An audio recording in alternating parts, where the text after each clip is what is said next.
میں اپنے ناظرین کی طرف سے ایک اور سوال کرنا چاہوں گا کہ آپ حضور صلی اللہ علیہ وآلہ وسلم کو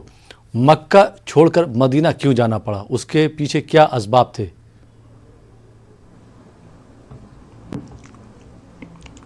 بسم اللہ الرحمن الرحیم۔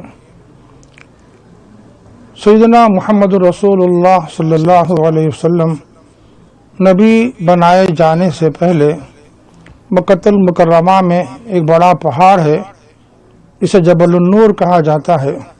اس جبل النور میں ایک غار ہے، اس غار کا نام غار حرا ہے۔ آپ صلی اللہ علیہ وسلم وہاں تشریف لے جاتے، ذکر و فکر میں مصروف رہتے، اللہ سبحانہ و تعالیٰ کی عبادت فرماتے اور اپنے ساتھ ستو اور پانی لے جایا کرتے بطور غذا کے۔ جب آپ کا وہ عزوخہ ختم ہو جاتا تو پھر آپ دوبارہ دولت قدے پر تشریف لاتے اور پھر یہاں سے توشہ تیار کر کے آپ دوبارہ وہاں تشریف لے جاتے اور وہاں ذکر و فکر میں مصروف رہتے، یہاں تک کہ آپ کی عمر شریف 40 سال کی ہو گئی تو اللہ سبحانہ و تعالیٰ نے آپ پر پہلی وحی نازل فرمائی، اور وہ وحی جو نازل فرمائی وہ اقرأ بسم ربک الذی خلق کی ہے۔ ظاہر ہے یہ آیتیں آپ صلی اللہ علیہ وسلم پر اللہ تعالیٰ نے نازل فرمائیں، اور پھر آپ صلی اللہ علیہ وسلم نے مکہ المکرمہ میں اللہ سبحانہ و تعالیٰ کا پیغام عام فرمایا، اور سارے رؤسائے قریش اور خاندان و قبیلے والوں کو جمع فرما کر آپ نے اپنے نبی بنائے جانے کا تذکرہ فرمایا، اللہ تعالیٰ کی وحدانیت کا پیغام ان تک پہنچایا۔ آپ صلی اللہ علیہ وسلم نے مسلسل مکہ المکرمہ میں جد و جہد فرمائی، اللہ کے پیغام کو عام کرنے کے لیے مصائب و مشکلات کو آپ نے برداشت فرمایا،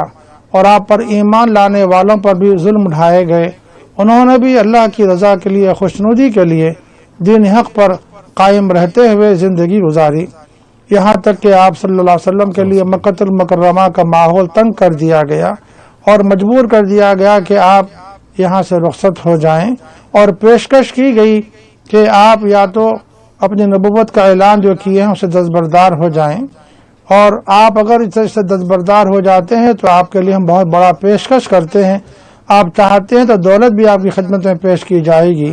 آپ اگر چاہتے ہیں تو آپ کو یہاں کی حکومت دی جائے گی اور قبیلے کی سرداری آپ کو بخشی جائے گی، اور آپ چاہتے ہیں تو آپ کے لیے خوش حسین اور عورتوں کا پیشکش کیا جائے گا۔ لیکن ظاہر ہے آپ صلی اللہ علیہ وسلم کہاں دنیا کے فریب میں آنے والے تھے، آپ نے ان کو کھری کھری سنا دی کہ یہ ساری نعمتیں جس کا آپ تذکرہ کر رہے ہیں یہ اللہ تعالیٰ کے پاس ہیچ ہیں، بالکل ان کی کوئی اہمیت اور حیثیت یہ نہیں ہے۔ اللہ تعالیٰ کا جو پیغام ہے، پیغام توحید، اس کو عام کرنے کے لیے اللہ تعالیٰ نے مجھے نبی بنایا ہے۔ ظاہر ہے جب آپ صلی اللہ علیہ وسلم پر مکہ المکرمہ میں زندگی تنگ کر دی گئی تو اللہ تعالیٰ کی اذن سے، اللہ تعالیٰ کی وحی کے روشنی میں آپ صلی اللہ علیہ وسلم نے جب ہدایت آپ کو دی گئی تو آپ نے مدینہ المنورہ کی طرف ہجرت فرمائی۔ ظاہر ہجرت کا جو مقصد ہے وہ مقصد یہی ہے کہ جہاں آپ صلی اللہ علیہ وسلم کو اور آپ کے ماننے والوں کو